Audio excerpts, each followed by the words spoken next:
Today we're in conversation because we've heard throughout our climate forward conversations about how climate change disproportionately affects different regions and particularly impacts indigenous communities. The Earth is warming, we know. Extreme heat is causing weather events across the globe. Climate change presents one of the most profound inequities. We're seeing this over and over. Those who are most acutely affected and the first to suffer its consequences are those least responsible for causing the problem. But some of these most vulnerable communities also hold the key to a greener future.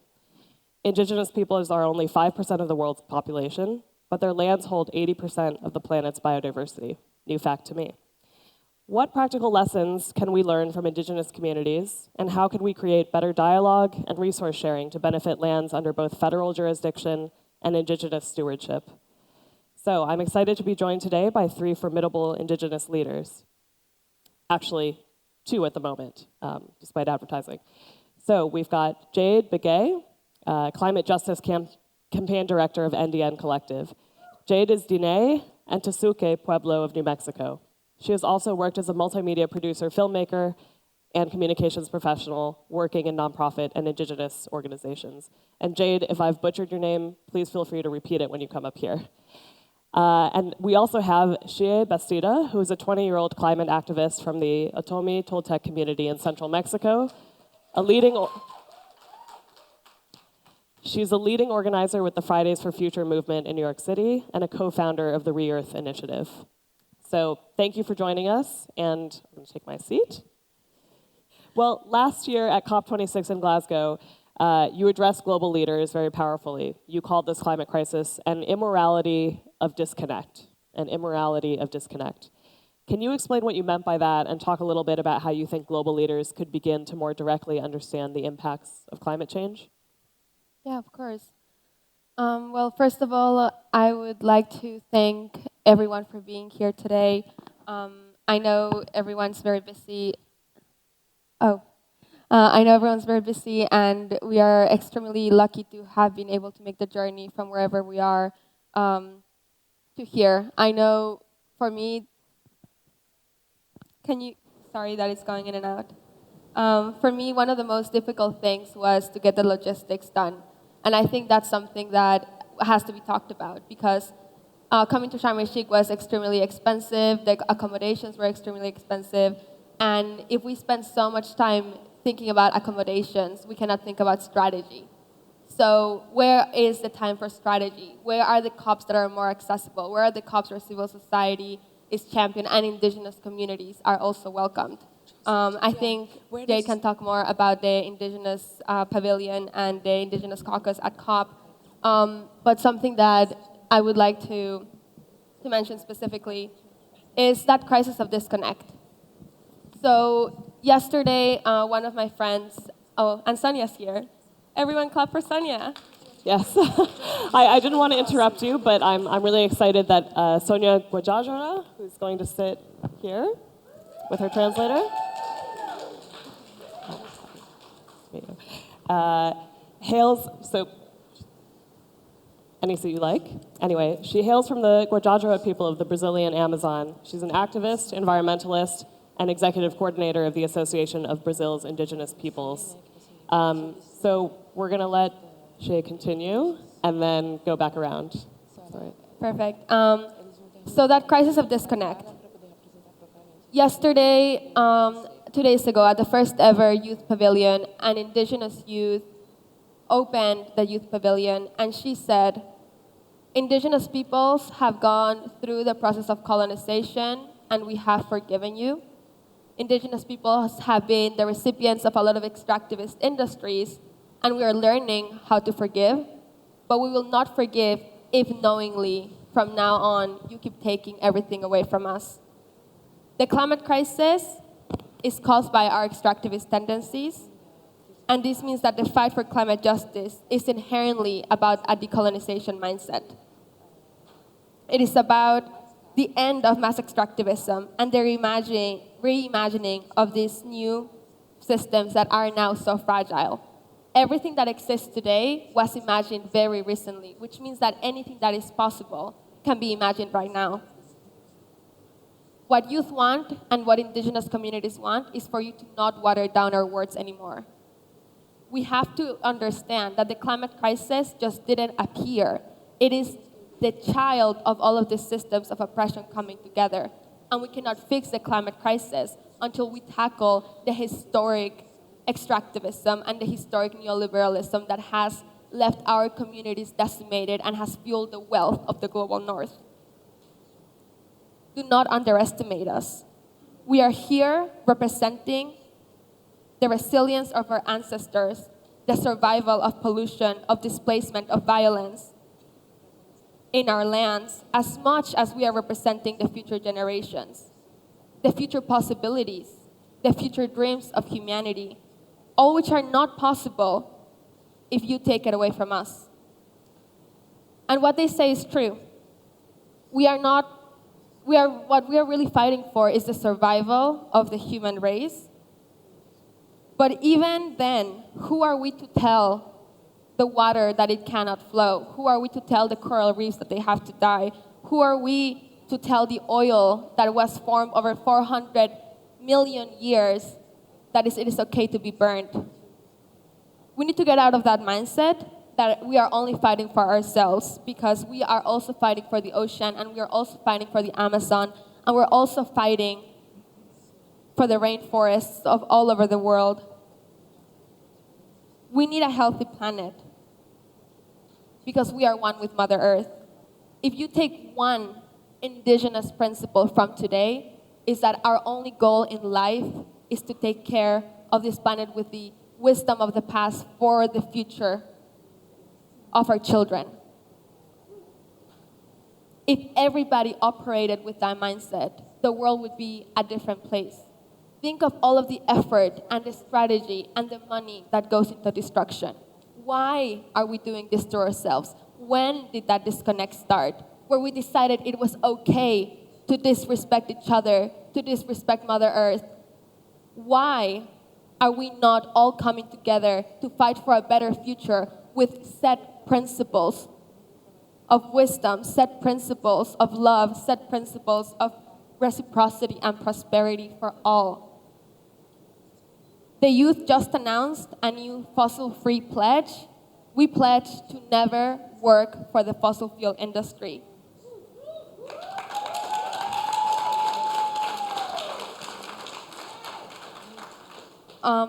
With that, I will pass it on to you again, and I just want to say, I just want to say that it is really hard to be vulnerable as well. So when people share their stories, know that it takes a lot of courage to be a climate communicator. And what we want from you is for you to learn to tell your own stories so that the burden becomes less and less for all.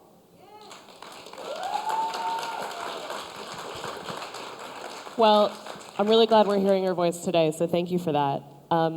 Jade, let's hear from you, because you were interrupted by technical difficulties earlier. I was asking you about the Biden administration's tribal electrification program. Yeah, thank you for that question. Good morning, everyone, or good afternoon. So as many of you may know, back in September, well, late August, September, the Biden administration passed the Inflation Reduction Act, also known as the IRA, which is the U.S.'s largest climate policy package in history. And while there are problematic provisions within the IRA, namely expanding oil and gas leases in the Gulf Coast and the Arctic, which obviously threaten indigenous communities, there are really exciting programs and provisions within the IRA. So $72 million specifically for tribes and indigenous communities, and then another $46 billion for tribes and indigenous communities to apply for, so competitive grants.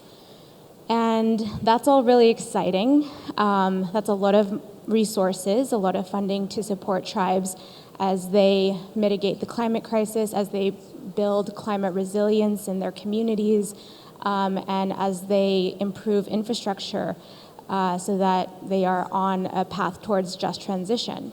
However, it's all about implementation.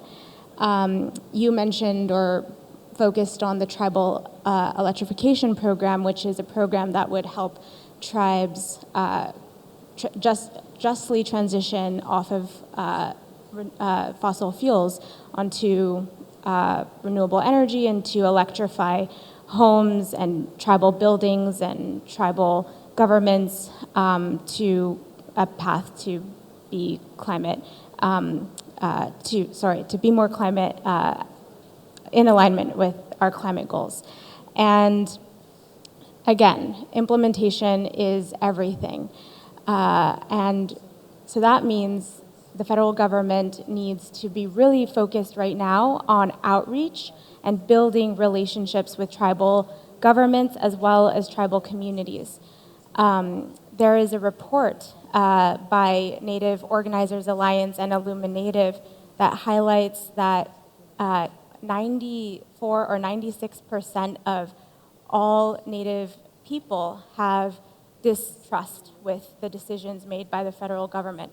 So that's an indicator that there is so much work to be done between the US federal government and tribal nations to deploy and make these programs work in our communities. And so the federal government needs to be working to bring on tribal liaisons that we can trust. Historically, tribal liaisons are not from our communities. They don't know our needs. So that's one area that needs to be improved and worked on. And just engagement, outreach. These agencies, DOE, so Department of Energy, needs to be in our communities, learning how to reach us, talk to us, build with us, build trust, so that these programs can be taken advantage of. Historically, tribal loan guarantee programs, different federal resources do go underutilized because there's not this trust building, there's not this relationship building. So we got a lot of work to do on that front. And I'm proud to work at NDN Collective alongside our partners at Rewiring America to be an intermediary between the White House and these federal agencies and tribal communities. So we are literally translating what is in the IRA and how our tribes and our communities can access these funds. Another point I'll make before I pass it on is that the federal government needs to allocate these funds beyond tribal governments. Tribal governments are sometimes problematic. It's not like all indigenous communities are just hunky-dory. There's issues in our own communities, internal issues that stem from oppression, stem from white supremacy, stem from patriarchy. And so those systemic issues hurt us and sometimes come in the way and are a barrier on how we work together. So as we deal with those issues in our own communities, we need federal government to understand that they need to reach out beyond just the tribal government and also talk to indigenous organizations such as NDN Collective, indigenous people and community leaders that are trusted in these communities as well.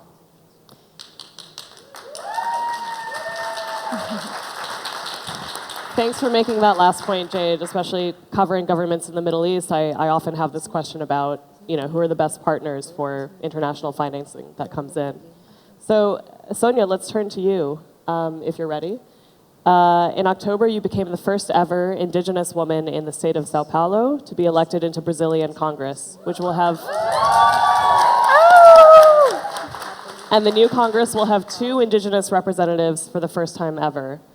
President Lula will be taking office in January, and he's pledged to stop the deforestation of the Amazon. Can you talk a little bit about what this moment means for the community you represent? Olá, bom dia. Buenos Bom dia. Good morning. Bom, muito obrigada pelo espaço, pela oportunidade de estar aqui nesse evento, a convite do New York Times. Hello, everybody. Thank you for everything, for everybody, for being here, for being present with you, and for having been invited by New York Times.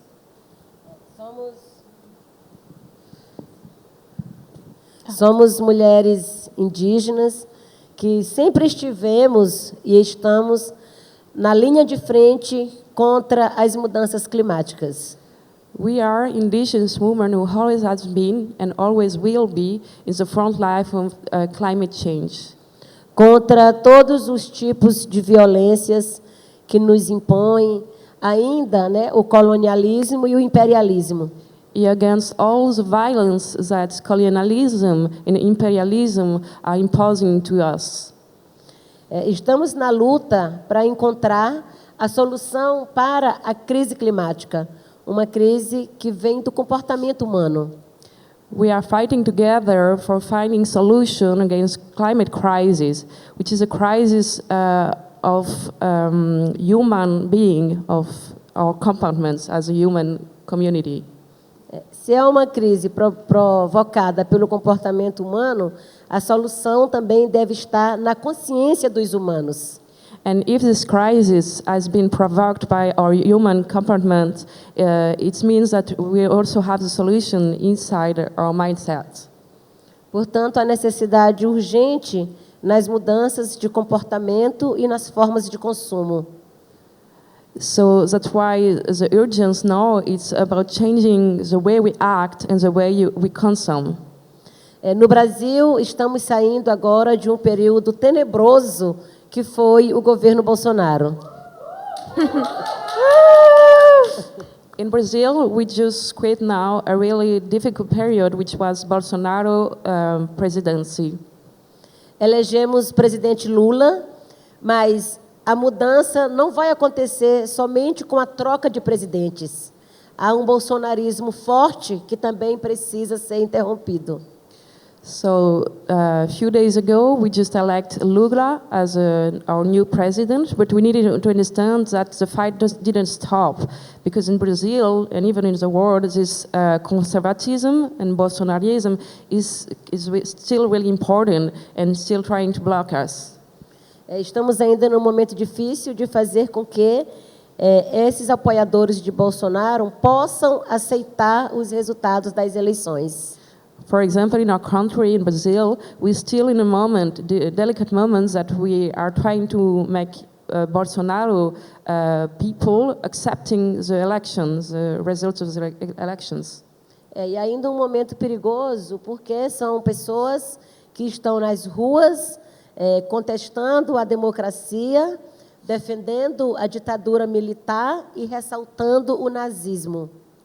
And it's still really hard in even like dangerous times, because it's people who are fighting in the street, claiming for dictatorships and Nazisms coming back in Brazil. Estamos confiantes que nossas instituições dos três poderes e o apoio da comunidade internacional vai ajudar a gente a interromper esse ciclo. We are hoping and trusting that our democratic system, with three different powers, and also the international community, will help us to maintain the results as it is and maintain democracy alive in Brazil. Por muito tempo, nós, povos indígenas, resistimos a participar da estrutura do Estado. For a long time, us indigenous people, we always decline about participating to the political organization of our country. Mas nos últimos anos, o movimento indígena, a APIB, a Articulação dos Povos Indígenas do Brasil, resolveu utilizar essa ocupação da institucionalidade como uma estratégia de fazer parte dos espaços de decisão. But in the last years, APIB, which is our collective indigenous organization of indigenous people of Brazil, decided to start taking part of this institutionalization, this political field, so as we can going inside and make a strategy to create solution, global solution together.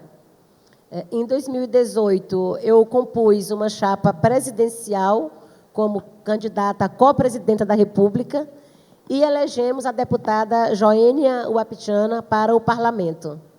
And so in 2018, I present myself as in a presidential team, like as a vice president, and we succeed to have like one indigenous deputy inside the parliament. E agora, 2022, nós elegemos a bancada do COCAR, com Sônia Guajajara e Célia Chacreabá.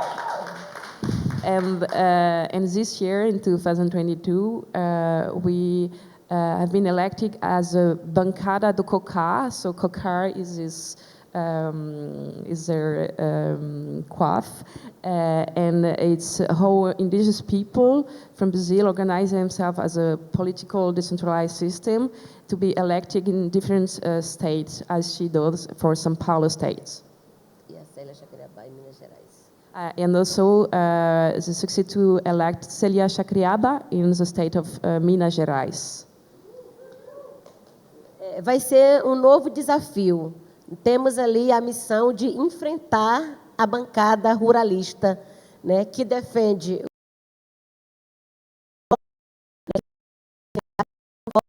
o meio ambiente.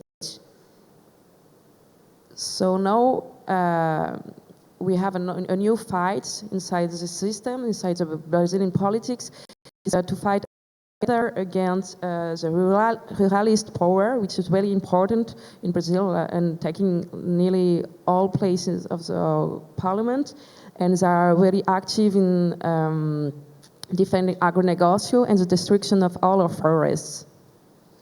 Mas entendemos que essa mudança que precisamos promover na consciência dos humanos parte de uma mudança na educação para mudar gerações e também uma mudança no modelo econômico.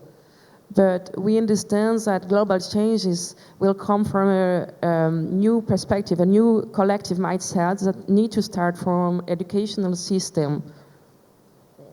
No âmbito da COP, da Conferência do Clima, é importante abrir espaços e dar voz para quem verdadeiramente está na linha de frente. And we believe that in events like COP, like international events, it's very important to give voice and spaces to who is really on the front line. E na linha de frente promovendo essas mudanças. Os governos e as instituições precisam entender, né, que os povos originários, a demarcação dos territórios são fundamentais para conter a crise climática. And our governments and international institutions really need now to understand that the preservation of indigenous population, way of living and territories is very fundamental to fight and find solution against climate crisis. Se não houver a promoção desses direitos e a proteção dos modos de vida, nós não vamos encontrar a solução para a crise climática somente buscando nas novas tecnologias. Well, if we don't find a way to have the protection of our way of life in territories, we can be sure that we won't find solution to get over the crisis we are all living. Nós somos os que mais protegem a Mãe Terra, porém somos os primeiros mais impactados. We are the first people taking care of whole Mother Earth, but we also the one who are most sensitive and the most attacked to the climate change crisis. O Brasil, né, segue no ranking aí sempre de estar num dos primeiros lugares dos países mais perigosos para defensores e defensoras dos direitos humanos e do meio ambiente.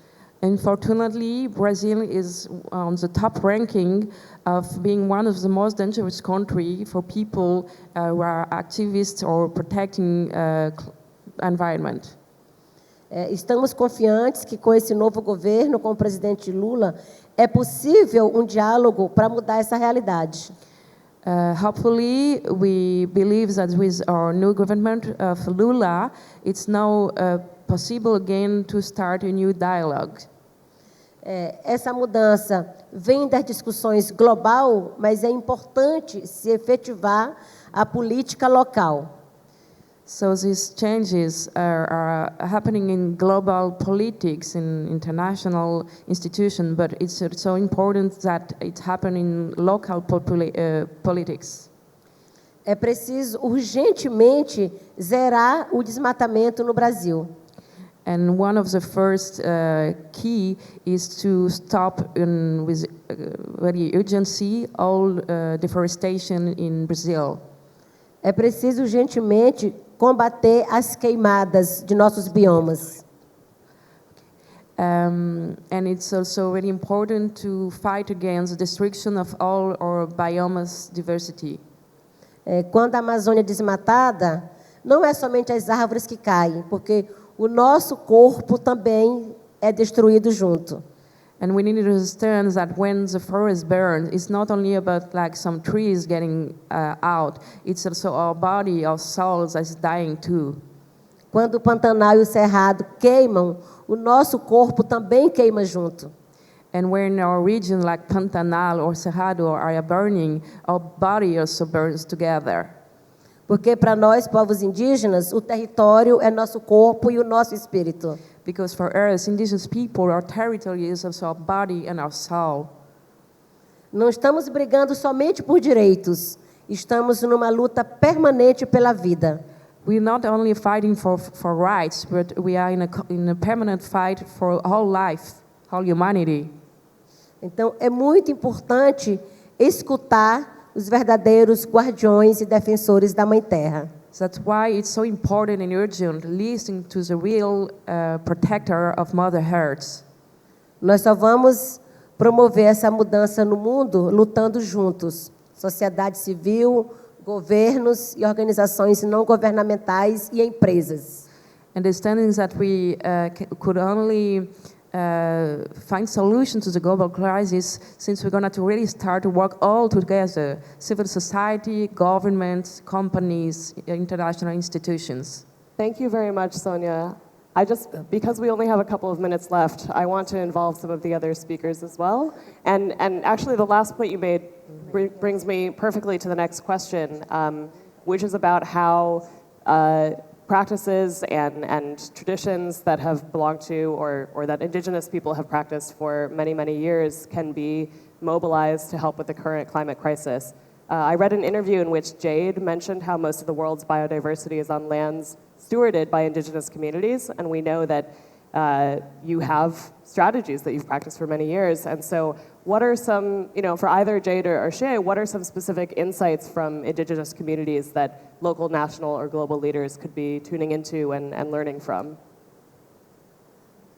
Well, I'll mention something very specific, which is how do we bridge the indigenous knowledge and indigenous principles to a way that actually has the legal language of the West and the language that is accepted in these UN conferences. Because if something is not written in UN language, it's actually taken out of negotiations. So it's a constant effort of translating what you feel, the connection with Mother Earth, what you grew up with, into these legal documents. And one of the examples is ecocide law, so rights of nature. The idea that we need to criminalize the mass destruction of nature. And this is actually a document that countries can sign onto, and it can be introduced into different spaces. So it's really that path forward of listening to indigenous communities, of listening to Mother Earth speaking, and saying, then what are the legal pathways to make it illegal to destroy nature? What are the legal pathways to know that every single thing that happens in our communities has a company attached to it, and has a board attached to it, and has a CEO attached to it. And we can talk about defending defenders all day, but why do they need defending in the first place? That is the real question that we need to ask. And something that I'm going to ask of all of you, and not in this room, but maybe beyond. I've been seeing a lot of skepticism. Oh, but this is not possible. Oh, but the transition is going to take a long time. Oh, but we cannot put enough finance into this. do you think skepticism ever got anybody anywhere? We need all of our hearts, all of our minds, all of our power moving forward. Emissions are 80% of our energy comes from the fossil fuel industry still, same as when COPs first started. We are not moving at all, but we need to get that to the other side, and we need emissions to peak, and we cannot be shuffling them around with false carbon markets that just move around numbers and they're not actually reducing emissions and protecting communities. So we need to be real about this, we need to be pragmatic about this. That means not underestimating the threat that we're under and realizing that all of us can change our small worlds that we're into. And when we do it collectively, the whole world changes with us.